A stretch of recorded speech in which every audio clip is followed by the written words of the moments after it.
Teman-teman yang dirahmati Allah Subhanahu wa taala, malam ini kita akan coba belajar mengevaluasi diri kita ketika kita dapat masalah. Karena ketika orang diberikan ujian oleh Allah Subhanahu wa taala itu, maka manusia itu ada dua tipe. Ada manusia yang berkeluh kesah dengan ujian, ada manusia yang bersabar atas ujian. Dan orang yang bersabar ini juga bermacam-macam bentuknya. Ada yang sabar dengan pasrah, ada yang sabar justru dengan memperbaiki diri. Dia bersabar sambil memperbaiki dirinya, karena dia sadar tidak ada masalah yang menimpanya kecuali ada yang salah dalam dirinya. Tidak ada musibah yang menimpa dia kecuali ada sesuatu yang dia lakukan yang mungkin bukan kebaikan, yang mungkin dosa. Sehingga selain bersabar, sembari bersabar dia mencoba untuk mengevaluasi, memperbaiki diri. Dan ini adalah model orang yang sabar yang paling baik. Sedangkan yang mengeluh juga macam-macam. Ada yang mengeluhkan masalah, ada yang mencari kambing hitam, menyalahkan temannya. Kayak misalnya dia nggak lulus satu mata kuliah atau nilainya jelek, dia nyalahin teman kos-kosannya gara-gara teman kos-kosannya ngajak dia main terus misalnya. Padahal itu kan pilihan ya, dia bisa menerima, bisa menolak.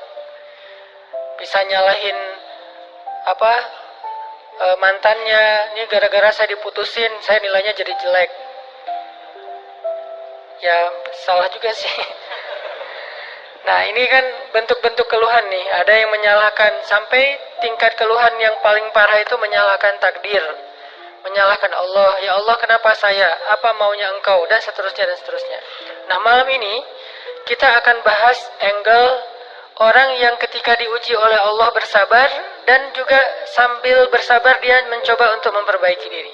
Dan ini adalah cara yang paling baik dalam menyikapi suatu musibah atau masalah. Cara yang paling elegan dan cara yang paling bijak, cara yang paling disukai Allah ketika kita mendapatkan masalah itu justru kita mencari tahu apa salah kita. Walaupun masalahnya bukan dengan keadaan. Kalau menyalahkan keadaan kan susah. Masalahnya kadang dengan orang lain. Orang mencela kita, orang berkata-kata tidak baik kepada kita. Ya memang salah dia, tapi tidak akan menimpa ucapan itu kepada kita kecuali memang ada sesuatu yang terjadi dalam diri kita. Ada sesuatu dosa yang pernah kita lakukan. Nah ini namanya belajar bersabar sambil mengevaluasi diri. Bahasa fikihnya muhasabah diri. Menghitung-hitung apa kesalahan dalam diri kita. Nah, kita akan bahas tentang ini,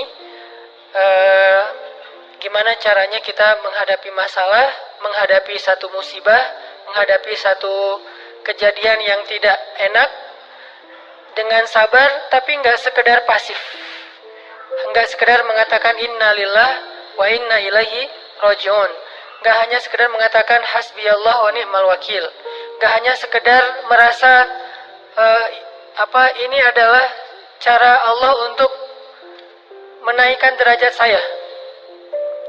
Kadang kalau hanya kegeeran kayak gini nih, kita jadi nggak pernah menjadi lebih baik. Kan ada orang ketika diuji oleh Allah, boleh sih merasa bahwa ini cara Allah menaikkan derajat saya. Tapi kalau hanya kayak gini doang, rasa-rasanya kita terlalu kegeeran.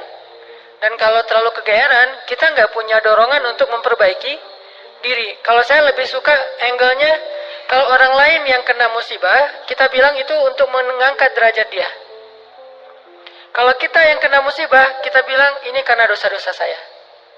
Angle kayak gitu tuh lebih enak, lebih produktif. Daripada dibalik, giliran kita yang kena musibah, kita bilang emang Allah tuh yang pengen mengangkat derajat saya, makanya dikasih musibah. Agak GR ya. Giliran orang lain kena musibah, lo sih banyak dosa. Nah ini nih, sering ada judgement ke orang lain. Coba dibalik, judgementnya ke diri sendiri, ke orang lain tuh husnuzon. Ini lebih enak nih. Makanya Hadis-hadis penyebab terjadinya musibah itu kan banyak. Coba kita pilih beberapa hadis, satu kita berikan untuk menilai orang lain, yang lain kita ambil untuk menilai diri kita. Nah ini beda nih standarnya. Kayak tadi, kalau orang lain yang kena musibah, kita husnuzon, Allah lagi pengen dekat sama dia. Kita husnuzon, Allah pengen menggugurkan dosa-dosa dia. Kita husnuzon, Allah pengen mengangkat derajat dia. Kita husnuzon, emang orang yang paling dicintai Allah tuh biasanya dikasih banyak ujian. Gitu husnuzonnya. Kalau orang lain yang kena masalah atau musibah. Jangan, tuh kan, saya bilang juga apa, itu gara-gara dia dulu zalim sama saya, sekarang dibalas sama Allah. Jangan gitu. Jangan kegeeran bahwa itu kayak karma ya. Gara-gara dia pernah nyakitin kita, sekarang dibalas sama Allah. Belum tentu juga kayak gitu. Kegeeran kita tuh kadang-kadang bikin kita jadi nggak pernah belajar. Merasa udah baik, walaupun dalam kondisi yang paling sulit juga merasa udah baik. Begitu dikasih musibah, wah Allah kangen sama saya nih. Harusnya ke orang lain kayak gitu tuh. Begitu dikasih musibah, wah Allah pengen menghapus dosa-dosa saya. Bagus, nggak salah. Cuman kalau keseringan, ini namanya GR. Nggak tahu proporsional nggak kalau kayak gini terus. Harusnya jangan hanya ini, diutuhkan juga dengan satu angle lain, yaitu angle, oh saya ada salah, oh saya ada dosa, oh saya ada yang keliru. Makanya datang musibah itu tidak akan terjadi musibah kepada saya kecuali karena kesalahan saya sendiri. Kan hadis qudsinya kayak gitu. Hadis qudsi kalimat, salah satu dari kalimat hadis qudsi yang panjang, hadisnya itu panjang banget, satu halaman. Salah satu kalimatnya tuh Allah bilang, hadis qudsi itu kan Allah yang ngomong ya. Cuman captionnya dari Nabi. Gagasannya dari Allah, captionnya dari Nabi. Kalau Quran, gagasan dan captionnya dari Allah.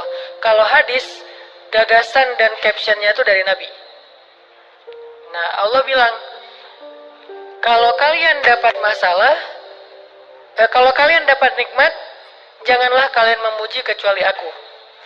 Kalau kalian mendapatkan musibah, janganlah kalian menyalahkan kecuali diri kalian sendiri. Jadi kalau kita dapat nikmat, jangan muji diri.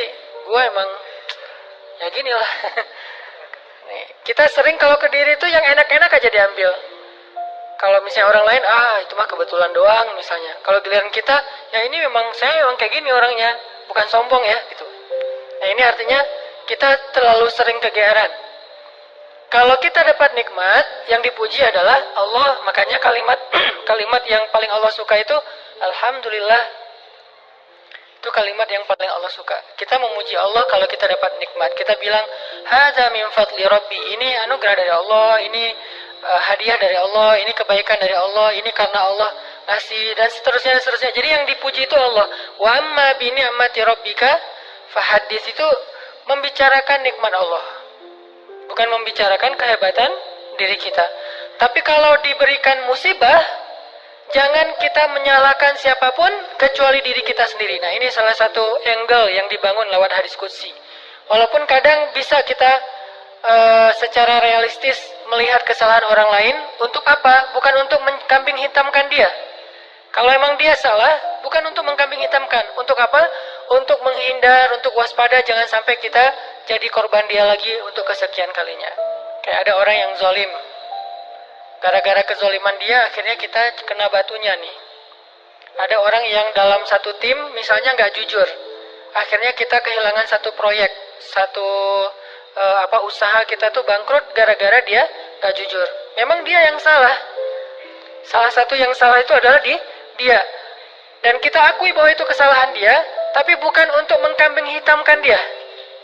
Kalau nggak karena kamu tuh nggak ada masalah ini. Enggak, dia bukan satu-satunya, salah satunya. Karena kalau kita nggak punya dosa, mungkin kesalahan dia hanya akan menimpa dia saja. Tapi karena kita juga punya dosa, akhirnya kesalahan dia juga menimpa kita. Tapi Ustadz, ada yang hadis mengatakan, kalau di dalam satu masyarakat ada orang yang berbuat dosa, nanti Allah akan timbakan musibah yang kena bukan cuma dia, sampai tetangganya juga kena. Itu kenapa bisa gitu? Dosa tetangganya apa? Dosa tetangganya membiarkan kemungkaran terjadi. Kesalahan masyarakatnya adalah membiarkan dosa itu tanpa ada orang yang mau memperbaikinya. Itu kesalahan masyarakat. Jadi pesan moral dalam hadis itu bukan orang yang nggak salah terus kena juga, bukan. Orang yang nggak salah itu kena gara-gara mereka membiarkan kemungkaran itu terjadi. Kalau ada usaha dakwah, Allah nggak akan menimpakan. Kalau ada nabi, kalau ada dai, kalau ada ulama yang berdakwah untuk mencegah kemungkaran di situ, maka Allah tidak akan menimpakan musibah itu kepada mereka. Kenapa? Masih ada dai. Sebagaimana Nabi Lut, ketika Nabi Lut masih berdakwah, Allah nggak akan hancurkan gunung di Sodom. Allah suruh dulu Lut keluar, baru dihancurkan. Kenapa? Karena masih ada yang berdakwah. Kalau Nabi Lut tidak berdakwah, walaupun di dalam negeri itu ada orang soleh hidup sendiri dan tidak mau berdakwah, maka Allah akan menimpakan musibah dan mengenai orang soleh. Kenapa orang soleh kok kena padahal dia nggak berdosa? Dosa dia adalah membiarkan kemungkaran. Dosa dia adalah membiarkan kebatilan, tidak berbuat apa-apa. Jadi kita bersyukur juga ada ulama-ulama yang bersuara untuk kemungkaran. Itu salah satu alasan mungkin Allah masih menahan musibah atas negeri kita. Kalau mereka tidak menyuarakan kebenaran dan mencegah kemungkaran, mungkin dari dulu kita udah kena musibah-musibah yang besar. Kalaupun ada musibah-musibah kecil, ini mungkin lebih kepada hikmah yang lain, bukan hikmah karena Allah pengen mengazab bangsa Indonesia. Jadi teman-teman, coba kita perbaiki angle berpikir. Apa yang harus kita persangkakan ketika orang lain kena musibah, dan apa yang harus kita persangkakan ketika kita yang kena musibah. Kalau kita yang kena musibah, salah satunya adalah cari salahnya di mana nih dalam diri kita. Kalau orang lain yang kena musibah, maka berbaik sangka dengan mengatakan Allah ingin mengangkat derajat dia. Berbaik sangka dengan mengatakan Allah pengen dekat dengan dia. Berbaik sangka dengan mengatakan orang yang paling banyak diuji adalah para nabi, kemudian orang soleh, kemudian yang semisalnya, kemudian yang semisalnya. Berbaik sangka dengan mengatakan Allah pengen menggugurkan dosa-dosa dia, sehingga kita nggak pernah menjudge orang lain dan tidak sibuk dengan kesalahan-kesalahan orang lain. Karena pernah saya kena musibah, misalnya motor saya hilang dulu banget. Saya baru beli motor baru 2 bulan terus hilang. Teman saya bilang gini, Ustadz kurang sedekah nih, digituin.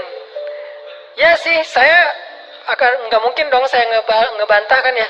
Oh iya ya mungkin, cuman kan nggak enak ya. Orang lagi kena musibah, bukannya dia empati atau apa gitu, malah Ustadz kurang sedekah nih, dia menjudge.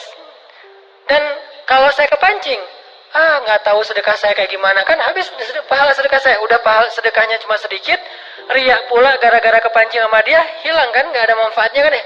Dan itu sering loh mancing-mancing kita jadi riak. Kadang-kadang riak kita itu bukan direncanain, bukan gua pengen riak nih, enggak. Kalau kelas kita insya Allah nggak gitu-gitu amat lah, nggak mungkin kita sedekah pengen pamer, kita beribadah pengen pamer, kita tilawah pengen pamer, kita tahulah itu mah sia-sia. Tapi kadang riaknya tuh muncul gara-gara kepancing sama orang lain.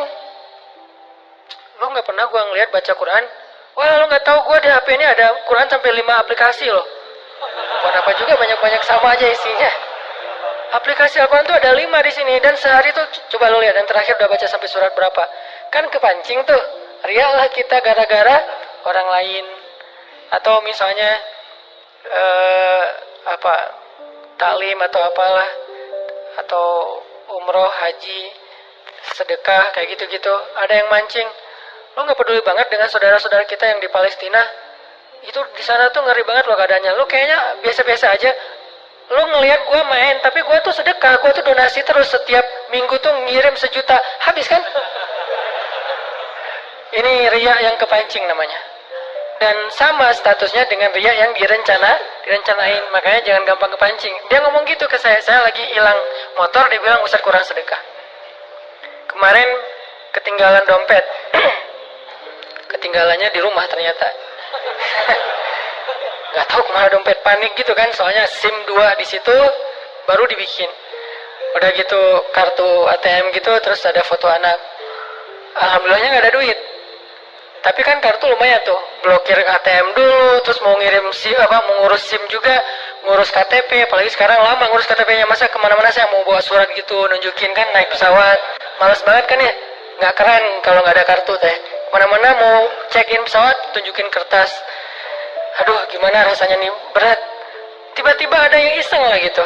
Udah tahu orang kena musibah, Ah, Ustadz banyak dosa, Ustadz ini segala macam. Iya sih, emang banyak dosa, tapi nggak usah diomong-omongin kan gitu ya. Jadi malah karena kita juga udah muhasabah diri lah, ketika kita dapat musibah kita langsung introspeksi diri, nggak perlu digitu-gituin. Kadang kita ke orang lain tuh gitu teman-teman. Dia mungkin udah sadar, atau nggak usah orang lain, keluarga sendiri, pasangan kayak gitu juga. Oh kayaknya kamu tadi gara-gara kamu tadi ngomongin dia, makanya jangan digituin. Udah aja bab ngomongin orang lain, itu bab yang berbeda. Jangan dikait-kaitkan sehingga kita menjudge orang lain kena musibah gara-gara dosa yang baru saja dia lakukan. Ini kurang bijak. Yang bisa mengatakan ini hanya orang-orang tertentu seperti para nabi, terus ulama-ulama dengan level tertentu. Kalau kita dengan teman, jangan ngambil peran sebagai ulama. Beda. Kalau kita sebagai teman, ngambil peran ya cuma teman doang.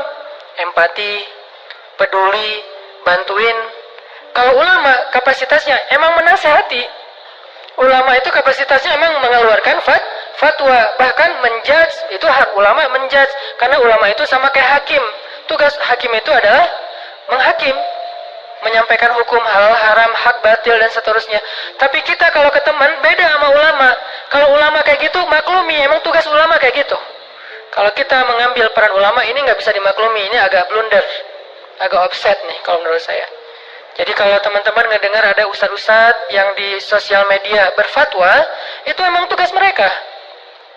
Jangan dijudge juga, nih ustadz ini kurang bijak. Emang gitu. Kalau kita yang kayak gitu, yang namanya kurang bijak. Kalau ulama kayak gitu, bijak tuh. Karena kalau ulama diam, lalu di mana amar ma'ruf nahi mungkar? Kalau ulama diam, lalu di mana dakwah? Kalau gitu saya juga harus enggak. Kalau kita enggak boleh ngomong, mending diam. Karena ketika kita ngomong, kemungkinan salahnya lebih besar daripada benar. Terus gimana? Ya udah, bantuin orang yang kena musibah. Jangan dijudge, jangan dihakimin, jangan difatwain. Kita bukan ahlul fatwa. Kita bukan mufti. Kita hanya orang biasa. Kalau mau sekedar watawasau bil haq Ustaz. Ya, watawasau bis sabr juga kan. Kita nasihatnya itu menguatkan kesabaran dia, bukan nasihatnya membuat dia makin jatuh. Lu sih, nah ini bikin jatuh nih. Ya sabar ya, mudah-mudahan Allah dengan modal husnuzon tadi, mudah-mudahan Allah angkat derajat kamu, mudah-mudahan Allah ngampunin dosa-dosa kamu, mudah-mudahan Allah kamu jadi lebih dekat kepada Allah. Ini watawasau bil haq, watawasau bis sabr. Tapi kalau kita bilang kamu kurang ini, kamu kurang itu, kamu kurang itu, ini berarti kita menjudge, menghakimi orang yang sedang kena musibah. Harusnya itu kita lakukan untuk diri kita, bukan untuk orang lain. Beda banget teman-teman, angle dalam menilai orang lain dan menilai diri kita sendiri itu beda. Jangan disamain. Yang banyak terjadi terutama di sosmed itu, kita memberlakukan yang untuk diri kita berikan ke orang lain, yang untuk orang lain kita ambil untuk diri kita. Itu yang terjadi di balik tadi tuh. Itu banyak banget di masyarakat kita. Yang kayak kasus orang lain kena musibah, kita bilang banyak dosa, kita kena musibah, kita bilang Allah pengen ngangkat derajat saya. Harusnya dibalik.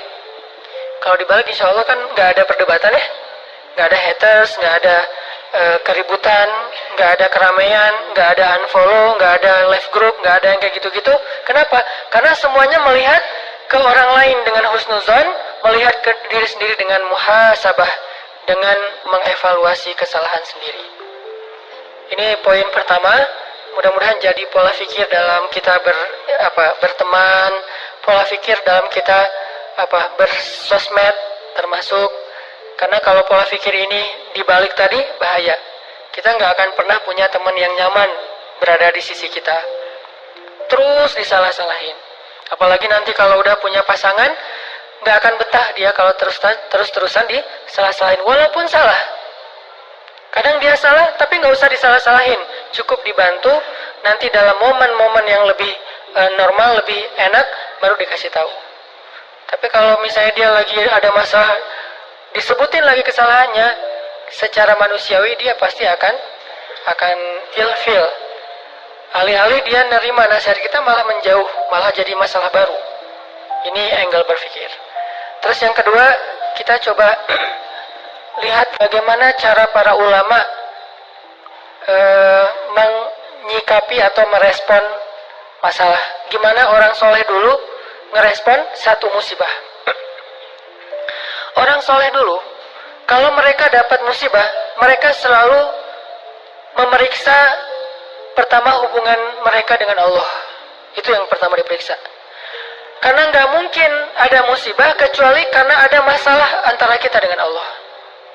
Kalau hubungan kita dengan Allah itu, hidup kita tuh bakalan mudah banget teman-teman. Tapi begitu ada kerenggangan antara kita dengan Allah, ada gap antara kita dengan Allah, ada kayak kerusakan hubungan kita dengan Allah, pasti jadinya tuh musibah, pasti jadinya tuh masalah.